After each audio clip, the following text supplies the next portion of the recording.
This content is a work of fiction inspired by regional folklore, urban legends, cultural storytelling traditions, and anecdotal reports submitted online. While presented in a documentary narrative format for immersion and entertainment, no claims are made regarding the factual accuracy of the events described. Join the Red Sky Collective, subscribe, like, and activate notifications so you're among the first to receive our next classified case file. The afternoon of January 20th, 1996, was supposed to be unremarkable in the provincial Brazilian city of Varginha, Minas Gerais, a locale known internationally, if at all, only for its robust coffee production and its quiet, predictable pace of life. Yet, on that specific Sunday, a series of events began to unfold that would permanently sever the city's connection to normalcy, thrusting it violently into the epicenter of global ufology and military controversy. This was not a distant, blurry sighting captured on a shaky camcorder. This was a profoundly immediate, terrestrial encounter, alleged to have been finalized by the boots of the Brazilian military and documented by medical personnel under duress.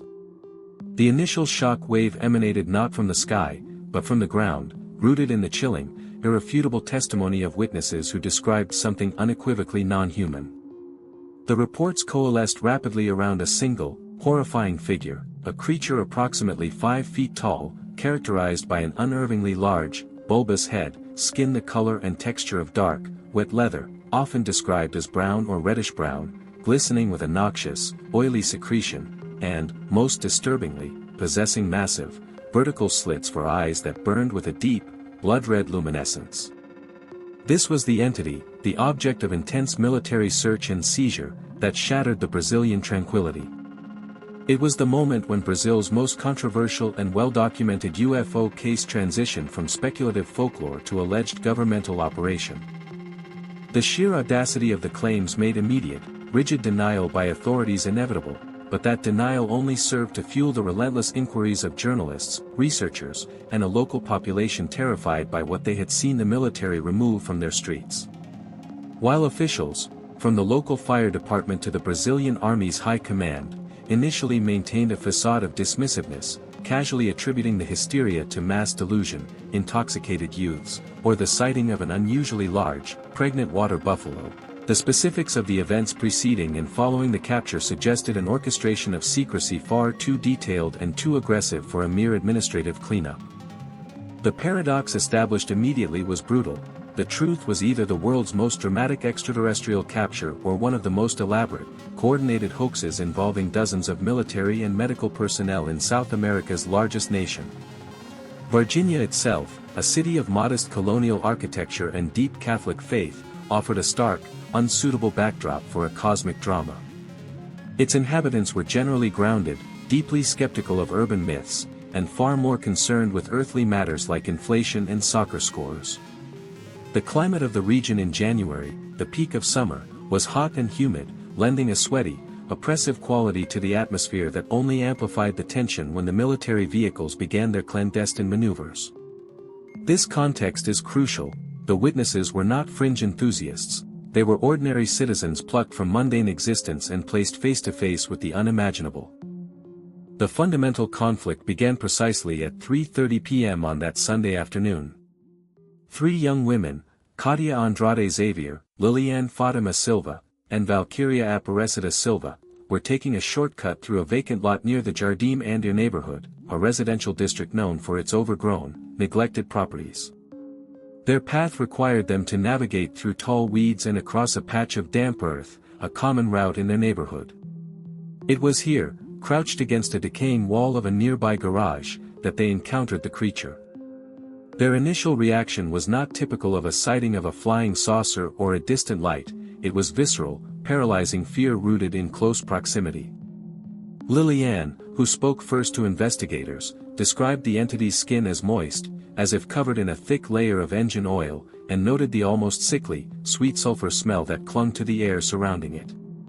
Valquíria focused on the cranial details, the 3 distinct, protruding knobs or bumps on the creature's forehead, lending it an almost demonic or tri-horned aspect.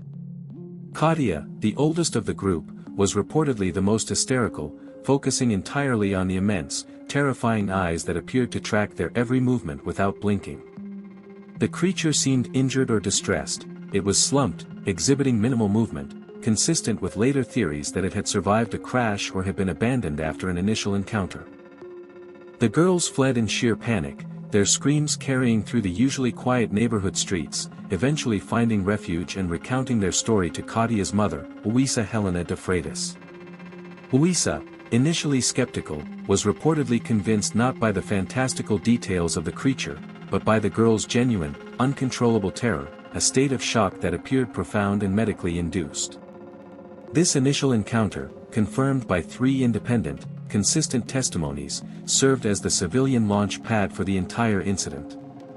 Yet, this terrestrial sighting was merely the chilling consequence of a larger, aerial prelude.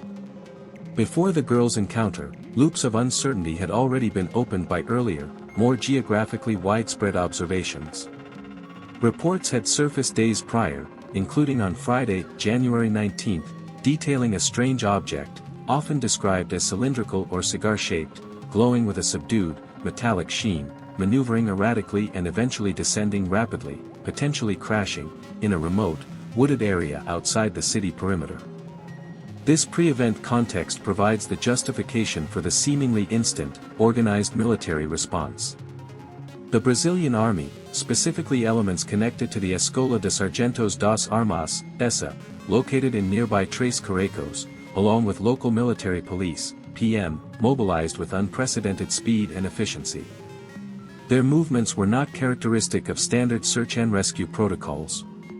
Witnesses reported seeing heavily armed personnel in non-standard uniforms, deploying specialized nets and containers, sealing off routes, and operating under a blanket of absolute radio silence.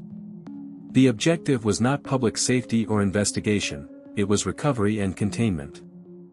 The development of the containment operation escalated dramatically shortly after the girls' sighting hit local gossip networks. The focus quickly shifted from the remote crash site to the urban environment. This implied that at least one of the entities had survived the initial incident and wandered into the populated areas, a staggering vulnerability for the military operation. Crucial to this escalation was the testimony of local military police agents, later revealed to be highly reluctant participants in the operation. One specific police sergeant, referred to in later investigative reports only as Sergeant Palhares, became central to the narrative of the first capture.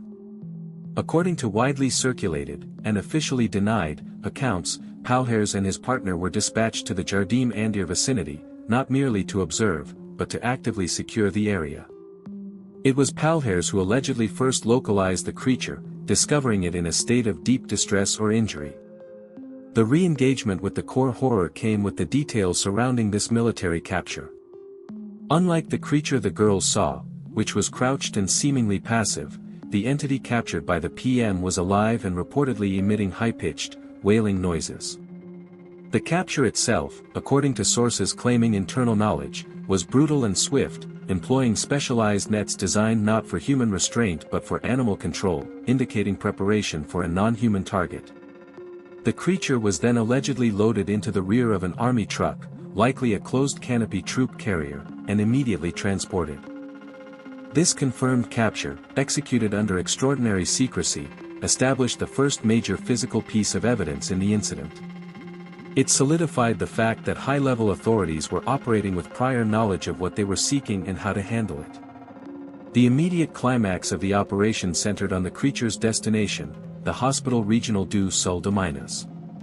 Hospitals, despite being ostensibly public institutions, become highly susceptible points of military control during sensitive operations. The transfer was reportedly coordinated by high-ranking officials who bypassed standard intake procedures entirely. Doctors and nurses on duty that afternoon recounted being ordered out of specific wings, with military personnel taking over internal security.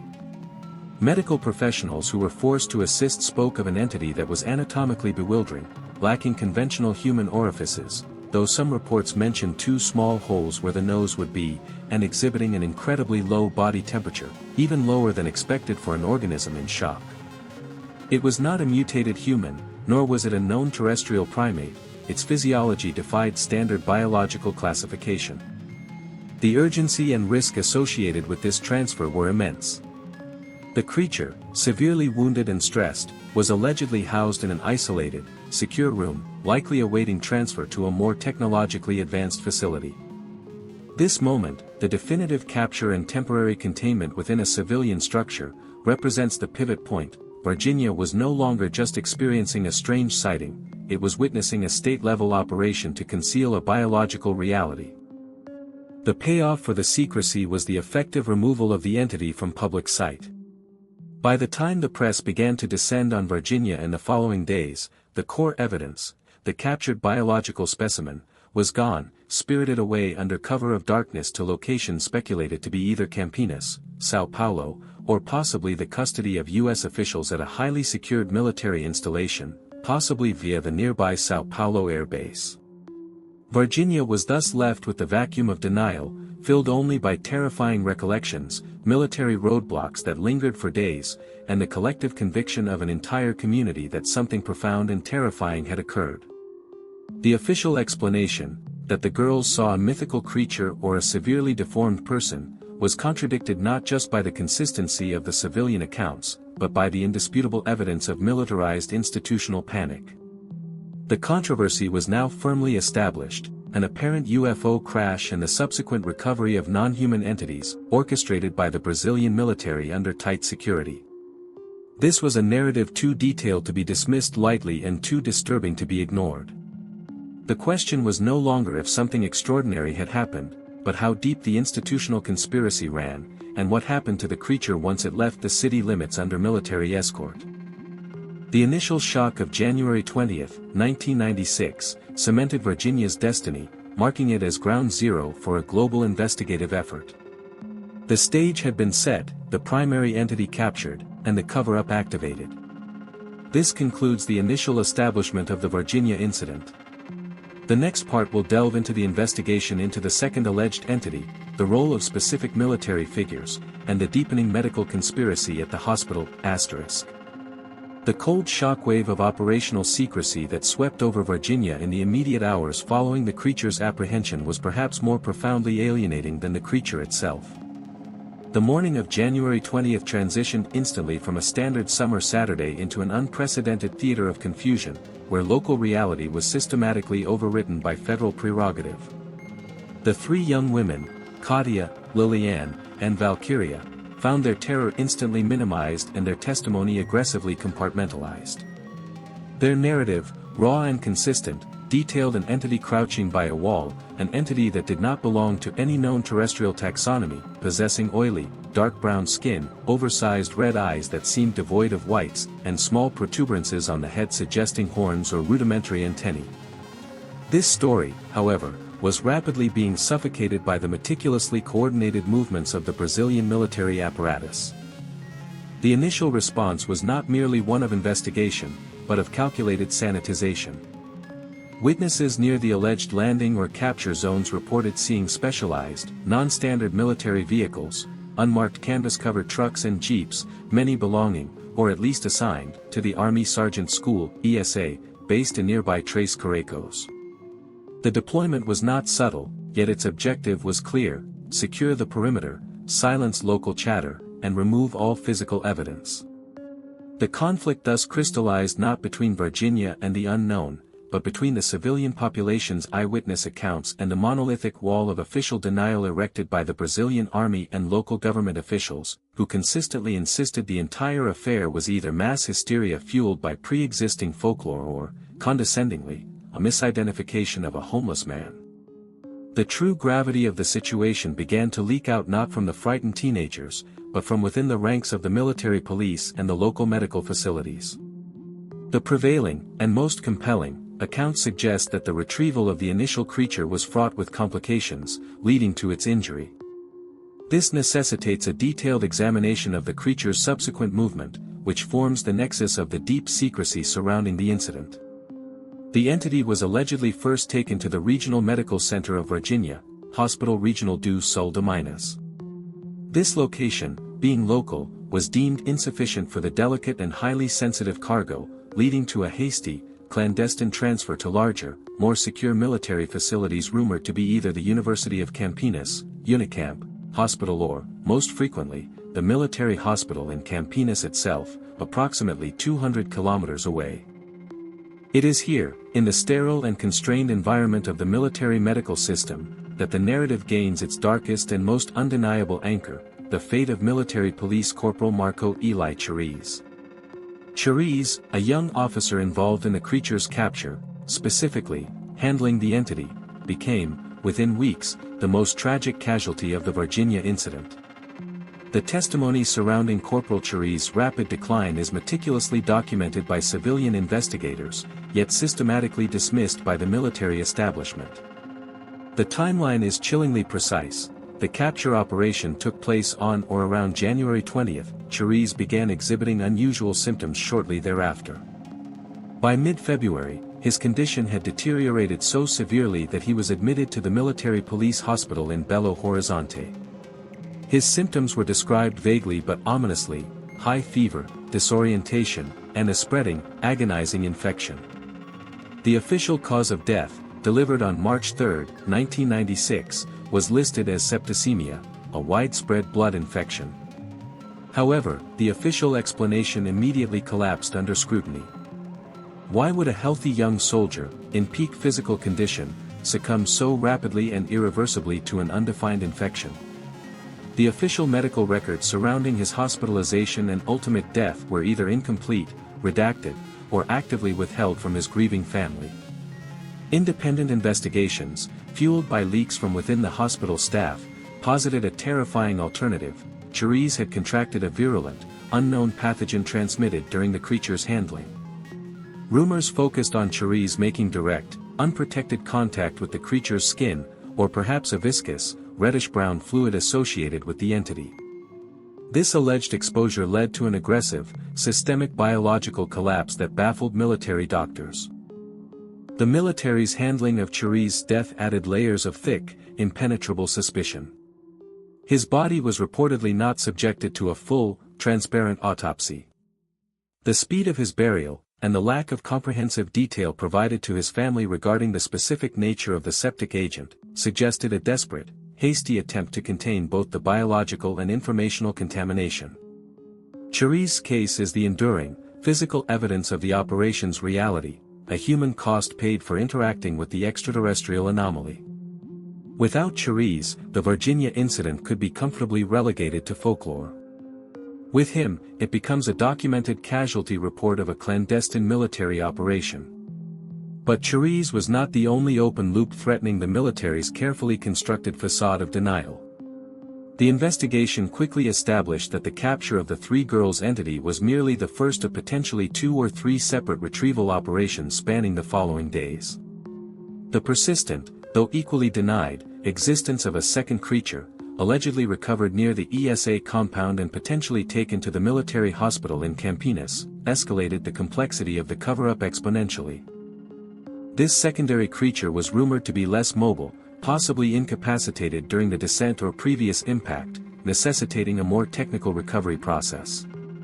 The testimonies relating to the transport of this entity brought forth new, critical witnesses, military personnel who described specialized cages or containers used for transport, and, crucially, high-ranking officers flown in specifically from Brasilia and Sao Paulo to manage the crisis personally, bypassing the regional chain of command entirely. The involvement of such high brass, including figures linked to intelligence and counterintelligence operations, strongly suggested that the event was treated not as a local curiosity, but as a crisis of national security and geopolitical significance. The methodology of the cover-up itself became a subject of intense scrutiny, revealing sophisticated techniques usually associated with psychological operations and statecraft. In Varginha, the military used a two-pronged approach. First, official deflection. The media was flooded with easily digestible, simple counternarratives, emphasizing the possibility of a mentally ill, unkempt vagrant mistaken for an alien. This narrative required minimal evidence and maximal official endorsement, capitalizing on the human tendency to prefer simple, non-threatening explanations. Second, witness intimidation and coercion. Witnesses, both civilian and military, were allegedly subjected to aggressive debriefings and non-disclosure agreements. For the military personnel involved, the risk of insubordination and the threat to their careers served as powerful silencers. For civilians, the presence of intelligence agents asking intrusive questions about their daily lives was enough to discourage further public comment. This intimidation factor created a chilling effect that quickly dried up the spontaneous local chatter that typically follows such dramatic events. Adding further density to the operational mystery were the civilian cleanup crews. Certain testimonies emerged from municipal workers who claimed they were secretly contracted, under strict military supervision and non-disclosure orders, to clean specific locations, particularly the areas adjacent to the capture sites, shortly after the military mobilization. These workers described a persistent, acrid odor pervading the areas, a smell they categorized as a metallic ammonia mixed with a pungent, organic decay, wholly unlike standard refuse or sewage.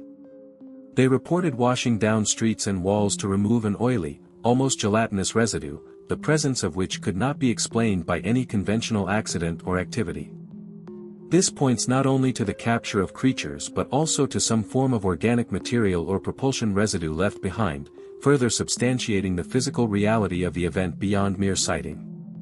As the details of Cherese's fate became more widely circulated, largely through the tireless efforts of civilian UFO investigators like Uberatan J. V. Rodriguez and Vittorio Paccaccini, the initial official denials began to crumble under their own weight of inconsistency. The investigators functioned as forensic auditors of the secrecy, compiling the myriad fragmented testimonies from frightened sources into a cohesive, disturbing whole. Their relentless pursuit of medical records, military transfer logs, however sanitized, and anonymous testimony from low-ranking personnel effectively forced the military to shift tactics from outright denial to controlled admission of a military operation, while still steadfastly denying the recovery of any non-human entities. The ultimate revelation that cemented the vast scope of the Varginha incident was the sustained testimony regarding the vehicular movements. The recovery and subsequent processing required complex logistics suggesting multiple entities and perhaps even crashed debris. Witnesses reported seeing highly suspicious convoys moving through the interior roads of Minas Gerais, specifically, vehicles designed for specialized cargo transfer, often escorted by unmarked military police cars. These vehicles, often traveling at high speeds in the dead of night, were seen transporting large, box-like containers believed to hold the extraterrestrial entities and any remaining physical wreckage. This confirmed pattern of multi-site recovery and inter-facility transfer shattered the simplistic, misidentified tramp theory. The sheer expense, operational complexity, and coordinated deception required for such an extensive campaign were vastly disproportionate to covering up the sighting of a mere tramp or a confused animal. It pointed, undeniably, to the containment of something profoundly significant, something that required the full deployment of the state's security and counterintelligence apparatus. The question thus shifted from if something was captured to what was captured, where it was taken, and, most horrifyingly, how its retrieval resulted in the death of a young Brazilian soldier. The official narrative, already tattered, was maintained purely by the power of decree, but the reality, hidden in the medical files and whispered testimonies, was far more shocking and still unfolding, awaiting the necessary scrutiny to peel back the final layers of this deep, dark state secret. The investigation continues to probe the exact nature of Cherese's contagion and the ultimate destination of the recovered biological material, pushing relentlessly against the state's fortified wall of silence. The chilling shroud of silence that descended upon Varginha in the days immediately following January 20, 1996, was not the typical, natural quiet of a sleepy Brazilian town returning to routine. Instead, it was an orchestrated, heavy atmosphere, meticulously woven from intimidation, institutional denial, and the terrifying realization by key witnesses that their lives were no longer their own, but had become highly classified assets, or perhaps, liabilities. This silence was the first, and arguably the most successful, maneuver in what would quickly escalate into one of the most comprehensive and controversial operations of plausible deniability ever witnessed in Latin America. The systematic erasure of the preceding chaos began almost instantaneously, transforming the initial, bewildering sightings into a textbook example of conflict between personal trauma and overwhelming state apparatus. While the initial reports focused heavily on the visual aspects, the three young women encountering the squat, oil-skinned entity near the vacant lot, the core tragedy of the Varginha incident rests in the subsequent actions taken by military personnel who allegedly arrived in force. These forces, drawn primarily from the nearby Escola de Sargentos das Armas, or EsSA, and reportedly augmented by highly specialized, non-local assets, established a cordon sanitaire around the critical areas with shocking efficiency. The immediate goal shifted from merely securing the perimeter to meticulously managing the narrative, a task deemed essential given the extraordinary nature of the alleged captured payload. The greatest hurdle for the official story, which maintained that the military presence was merely routine and unrelated to any UFO phenomena, a thinly veiled explanation about cleaning up debris from heavy rains, was the undeniable convergence of multiple, independent witness accounts regarding the specific transport logistics. It was here, in the cold, pre-dawn logistical planning, that the cracks in the official denial began to form, cracks that have been widened by tenacious ufologists and investigators ever since. Eyewitnesses, many of whom were police officers, firefighters, and even low-ranking military personnel, reported a frantic series of vehicle movements. These were not typical military convoys, they involved unmarked utility trucks, at least 2 highly secured army ambulances, and, crucially, vehicles modified with specialized netting and refrigeration capabilities. The primary conflict escalated dramatically with the introduction of the human cost associated with the retrieval operation, the profoundly tragic, yet fiercely denied, story of Corporal Marco Eli Cherubini, often referred to simply as Corporal Marcial. Official records concerning Marcial paint a picture of sudden, aggressive septicemia, a rapid, systemic blood poisoning that claimed his life within weeks of the Varginha events. However, the persistent, consistent, and highly detailed claims emerging from within the military barracks and the hospital environment suggested a far more sinister and immediate cause. According to these persistent sources, Marcial was one of the soldiers directly involved in the initial physical capture or handling of one of the creatures, likely the second entity recovered hours after the girl's sighting. The operative theory promoted by investigative journalists like Ubrajara Rodriguez was that Marcial had either been contaminated by an unknown biological agent emanating from the extraterrestrial entity or had suffered extreme biological trauma due to close contact with the creature in a confined space. The rapid progression of his illness defied conventional medical understanding of common sepsis. Witnesses who allegedly saw him during his final days described symptoms far beyond typical infection, large, dark lesions appearing rapidly across his body, an extremely high fever that was unresponsive to known treatments, and a complete breakdown of his bodily systems. If the official diagnosis was swift, the military's response to his death was even swifter and more absolute. Marcial's service and his subsequent death were immediately scrubbed of any mention of specialized operations or unusual events. The speed and intensity of this procedural erasure served only to deepen the suspicion that his death was not only related to the incident but represented definitive evidence of the extreme danger involved in handling the alien biological material. The open loop of Corporal Marcial's death, how, exactly, a healthy young soldier died so swiftly following a clandestine military operation, remains perhaps the most painful and incriminating detail of the entire saga. As the tension mounted regarding the fate of the recovered entities, investigators began to piece together the alleged chain of custody. The initial recovery location for the second entity, the one widely believed to have been captured by the fire department, was quickly identified as the headquarters of the Escola de Sargentos das Armas, EsSA. This highly secured military installation became the epicenter of the immediate cover-up. Reports indicated that the creature was temporarily housed in a specialized, refrigerated container, possibly intended for transporting high-value biological samples or even human organs.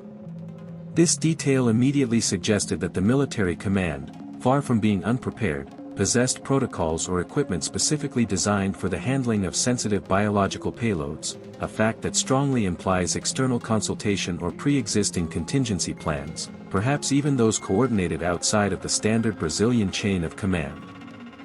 The development phase of the investigation revealed an aggressive campaign targeting the core civilian witnesses, the sisters, Liliane and Valquíria, and their friend, Katia Xavier. The pressure placed upon them was relentless, moving far beyond simple requests for silence and into outright psychological and economic coercion. Multiple sources allege that unidentified men, described as clean-cut, non-local, and often wearing civilian clothes, visited the families repeatedly. The families were reportedly subjected to intense interrogations designed to destabilize their accounts, followed swiftly by offers of significant financial compensation in exchange for a public retraction and absolute silence. For the impoverished community of Varginha, these sums were life-changing, yet the families, sustained by the sheer terror and veracity of their initial experience, largely resisted the immediate temptation, though the constant fear severely impacted their quality of life and led to widespread social ostracization. One of the most crucial pattern interrupts in the entire narrative came from sources within the medical community. While Marcial's tragic end was centered at a military hospital in Campinas, rumors simultaneously erupted at the Hospital Regional do Sul de Minas, located in Varginha itself, suggesting that the initial, wounded creature was briefly assessed there, albeit under extreme security.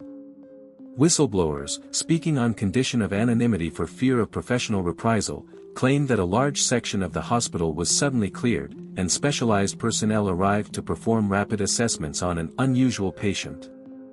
These accounts detailed heavily armed guards, sterile white protective gear, far beyond standard surgical attire, and an atmosphere of panicked secrecy usually reserved for national security crises.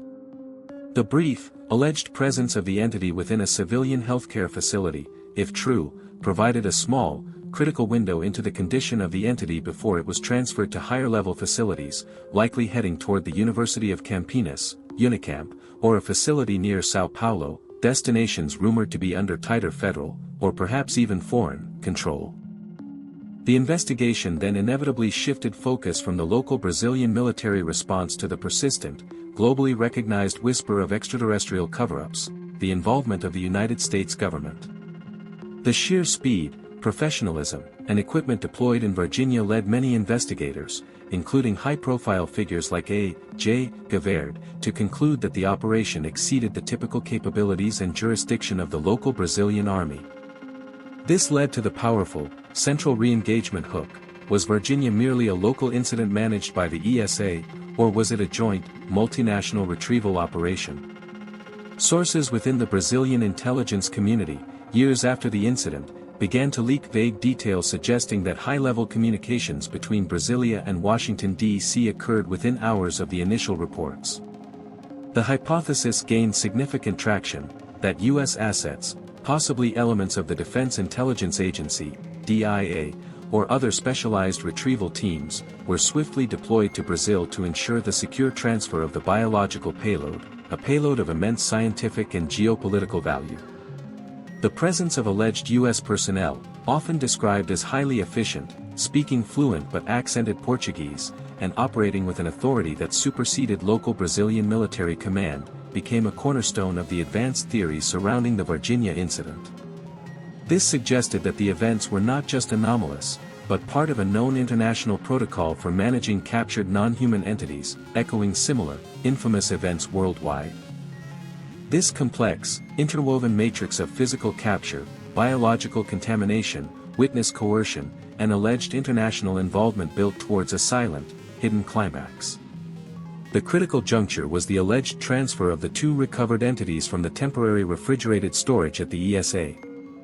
This movement, reportedly executed in the deep hours of the night, involved specialized transportation and a massive security convoy, designed not merely to protect the asset, but to ensure complete visual and acoustic silence.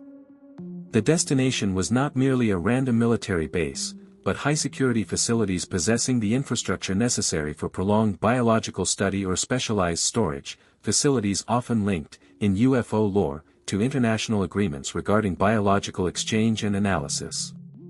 The sheer effort exerted to move the entities while simultaneously eradicating any trace of their existence from public record speaks volumes about the perceived threat level and the overwhelming importance placed on maintaining the absolute secrecy of the Varginha events. The ongoing investigation, fueled by the relentless pressure from the Brazilian UFO community and the lingering memory of Corporal Marcial, continues to highlight the stark contrast between the absolute certainty of the eyewitnesses and the institutional rigidity of the official denial. The military's consistent stance, that nothing unusual occurred, that the sightings were mass hysteria driven by rain-soaked debris, and that Marcial's death was a simple medical tragedy, stands as a thin, brittle barrier against the dense, compelling web of logistical details, medical anomalies, and psychological trauma experienced by dozens of individuals. The question persists, hanging heavy in the air surrounding Varginha: what was so important, so critically sensitive, that the Brazilian military felt compelled to engage in such a devastating campaign of denial, sacrificing the truth and the well-being of its own citizens and soldiers, merely to erase a single weekend in January 1996? The answer, tied up in refrigerated trucks, classified communications, and the fate of an unknown biological entity, awaits the final unveiling. The year is 1996, yet the shadows of Varginha stretch forward into the contemporary era, forming an impenetrable barrier of systemic denial that defines the climax of Brazil's most controversial and chilling encounter. We stand now at the final juncture of this sprawling investigation, a point where the overwhelming weight of circumstantial evidence clashes violently with the ironclad refusal of the state apparatus to yield even the smallest fraction of truth. This is the moment when speculation hardens into conviction for those who have spent decades tracking the labyrinthine pathways of the cover-up, where the threads of military movement, geopolitical pressure, and biological tragedy converge into a single, undeniable conclusion: something extraordinary was captured, and the ensuing operation was executed with a precision usually reserved for acts of war. The thin veneer of official explanations, the unfortunate incident involving a pregnant woman, the innocuous story of a lone animal, shattered almost immediately under the scrutiny of local press and persistent ufologists. These desperate attempts at obfuscation served only to illuminate the immense scale of the lie being constructed. The true conflict, the persistent trauma that defines the legacy of Varginha, lies not in the sighting itself, but in the rapid, absolute, and internationally assisted erasure of the physical evidence.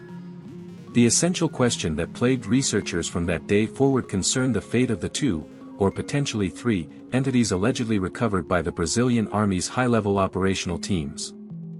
Open loops demanded closure, none more critical than the disposition of the biological specimens. Initial research by Brazilian ufologists, spearheaded by figures such as Ubirajara Rodrigues and A.J. Gaverd, posited that the entities were transported first to the Humanitas Hospital in Varginha for preliminary stabilization and examination, and subsequently moved to the highly controlled environment of the University of Campinas, Unicamp. This location, known for its advanced research capabilities and deep connections to military science, served as a crucial temporary hub. However, the consistent pattern of rapid intervention suggested that Brazil was merely a staging ground, not the ultimate repository. The development of this narrative reached its zenith when investigative journalists claimed to have pieced together the logistical pathway that would have been necessary to move such high-value, high-risk cargo under absolute secrecy. The consensus among the most dedicated researchers pointed toward an operation that transcended the authority of the local ESA, Esquadro de Cavalaria Mecanizada, or even the highest echelons of the Brazilian Army Command. This was allegedly an interagency, perhaps even international, operation, confirming the long-held suspicion that major UFO retrieval events are immediately elevated to a supranational level of clearance. The most critical element of this escalation concerned the alleged involvement of U.S. military intelligence, likely operating through liaisons or specialized recovery teams who arrived shortly after the initial discovery, perhaps utilizing the massive air base infrastructure available in Brazil. The climax centers specifically on the forensic trail and the human casualty that cemented the gravity of the event, the tragic case of Corporal Marco Eli Cherese. Cherese, the young military policeman whose death remains the most verifiable tragedy tied to the Varginha events, allegedly succumbed to an aggressive, virulent infection contracted during the handling or recovery of one of the non-human entities. The official cause of death, pneumonia and generalized systemic collapse, was widely viewed as a hasty and inadequate explanation.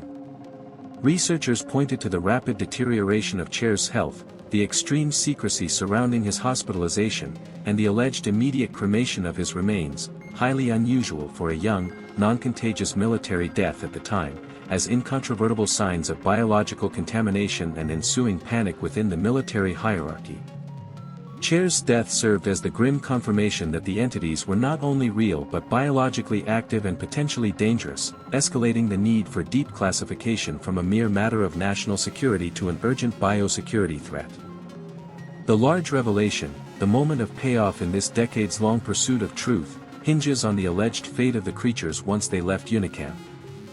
Researchers claim that the entities were flown out of Brazil via military transport planes, likely departing from either Campinas' airport or possibly a more remote military airfield like the one near Manaus, destined for highly secure facilities outside of South American jurisdiction. The widely cited destination, a consistent feature in global UFO lore, is the United States, with potential final resting places including the specialized laboratories at Wright-Patterson Air Force Base or, more specifically, the heavily secured facilities within the Nevada test site, famously known as Area 51. The sudden influx of specialized, non-Brazilian personnel and equipment, allegedly observed by peripheral military staff, provided the crucial pattern interrupt that shifted the focus from a domestic Brazilian problem to a globally managed containment scenario. The alleged autopsies, though never officially confirmed, were leaked or rumored in great detail among ufological circles, providing the dense forensic material that sustained the narrative. These leaked descriptions focused on the creature's highly unusual physiology, the lack of standard orifices, mouth, nose, anus, the large, luminous red eyes, the extremely thin, dark brown or gray, oily skin which allegedly gave off a faint but persistent odor of ammonia or sulfur. Most notably, descriptions consistently detailed the presence of three distinct, palpable protuberances or knobs on the top of the entity's head, supporting the original terrifying testimony of the three young civilian women, Liliane, Valquíria, and Katia. These physiological details were considered too specific and consistent across multiple, unconnected military and civilian accounts to be entirely fabricated, suggesting a real biological analysis had occurred. The subsequent cover-up was layered meticulously, becoming the definitive case study in modern government disinformation. High-ranking officers involved in the retrieval operation were allegedly subject to sudden transfers, promotions, or early retirements, effectively sanitizing the chain of command and eliminating accessible sources of information. Local military personnel were placed under extreme pressure, signing secrecy agreements and facing veiled threats against their livelihoods and families should they speak of the events. The atmosphere in Virginia immediately following the incident was characterized by a pervasive, chilling silence, enforced not by brute force, but by the quiet, overwhelming authority of the state security apparatus. Furthermore, the Brazilian government's persistent reliance on the meteorological balloon story, a classic narrative device dating back to Roswell, only reinforced the perception of a deliberate, coordinated deceit. This sustained denial, which continued long after photographic and testimonial evidence had been widely disseminated, convinced the investigative community that Virginia was not an isolated incident of misidentification, but a successful, complex retrieval operation managed under conditions of maximum secrecy. The closing of the narrative loops, therefore, rests on the acceptance of the ufological conclusion: the entities were recovered, one military policeman paid the ultimate price, and the physical evidence was expedited out of Brazilian territory to prevent embarrassing disclosure or politically damaging inquiries. The ultimate payoff for the ufological community is the confirmation that the event was undeniably real, evidenced by the extreme, coordinated reaction it provoked. Virginia did not offer a clean, satisfying narrative. It offered instead a stark illustration of the power dynamics inherent in the modern handling of non-human encounters, where local sovereignty is swiftly overridden by the exigencies of global security doctrine. The enduring legacy of Virginia lies in its nature as a case without a body but with an overwhelming psychological and testimonial footprint. The three primary witnesses, Liliane, Valquíria, and Katia, have maintained their terrifying accounts for nearly 3 decades, enduring ridicule, skepticism, and alleged intimidation, yet never fundamentally changing the core details of their sighting. Their steadfastness, coupled with the tragic confirmation provided by Corporal Cherese's death, serves as the unshakable foundation of the Virginia narrative.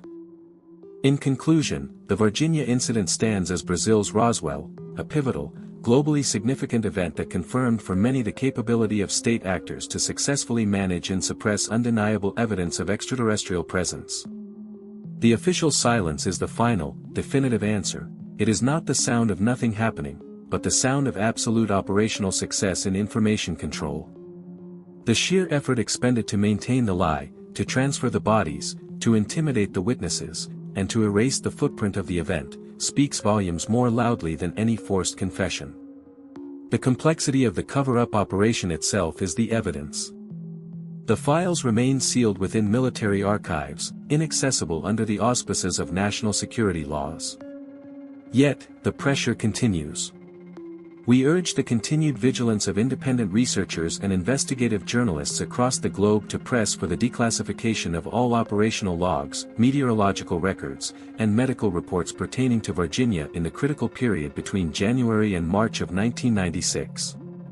Only through persistent, relentless inquiry can the true, dense narrative of Brazil's most shocking encounter finally be wrenched from the grasp of obscurity, allowing the historical truth of Varginha to emerge from the long, dark shadow of state denial.